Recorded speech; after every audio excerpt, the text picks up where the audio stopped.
9 Most Disgusting Habits of Mao Zedong. 1. Mao liked swimming but never washed. He refused to bathe. Mao would rub himself with a wet towel instead. He believed having sex with virgins would purify him. I wash myself inside the bodies of my women. Mao bragged.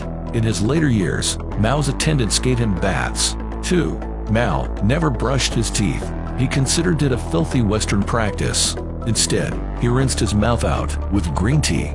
He then ate the tea leaves. When his doctor suggested Mao use a toothbrush, he replied, "A tiger never brushes his teeth." Mao refused all dental therapy. This led to chronic dental problems. His teeth were always coated with a green patina. By 1970, Mao had lost all his upper teeth. 3. Mao was a notorious chain smoker. In fact, he insisted that smoking was healthy. He even gave cigarettes to his followers as tokens of respect. His favorite brand was the British-made 3-5s. When his doctor said he ought to quit, Mao replied, "Smoking is also a deep breathing exercise, don't you think?" 4. Mao swore by fatty foods. He had a staff of doctors, chefs, and nutritionists. They tried to formulate a balanced diet for him. Mao refused to follow it. "Am I not balanced?" He once snapped. "You'll be lucky to have my body at my age." Mao's favorite dish was red braised pork. He believed it had medicinal properties. "Men eat it to build up their brains, and ladies eat it to look beautiful." 5. Mao praised sex with underage girls. In 1962, Mao started a relationship with a 14-year-old girl. She was a member of the Chinese Air Force's cultural troupe. The troupe performed to entertain high-ranking officials. In 1971, the girl told her parents about the relationship. Her father wrote an angry letter to Mao. The post refused to deliver it. Meanwhile, Mao's sexual appetites grew as he got older.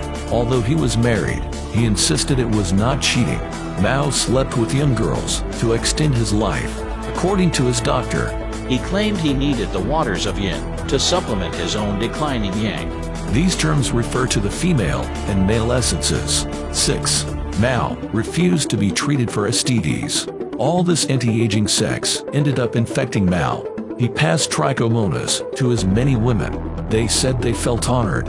When Mao's doctor suggested he should take antibiotics, Mao replied, "If it's not hurting me, then it doesn't matter." 8. Mao refused to use a toilet in the field. Before he was Chairman Mao, he was a revolutionary. Mao founded the Chinese Red Army. During the long Civil War, he ultimately became the leader, but he still went out in the field when he had to go. He rounded up all his bodyguards for the mission. Mao would dig a hole and do his business. The bodyguards stood around it, their backs to the leader. 9. Mao was a lazy slob in his everyday life. He did most of his work in bed, communicating for letters. He rarely met with CCP officials. Instead, Mao would talk to his personal bodyguards. They were uneducated peasants. Mao lectured them about women, food, and drink. He never combed his own hair or raised a finger. The guards even put his socks on for him.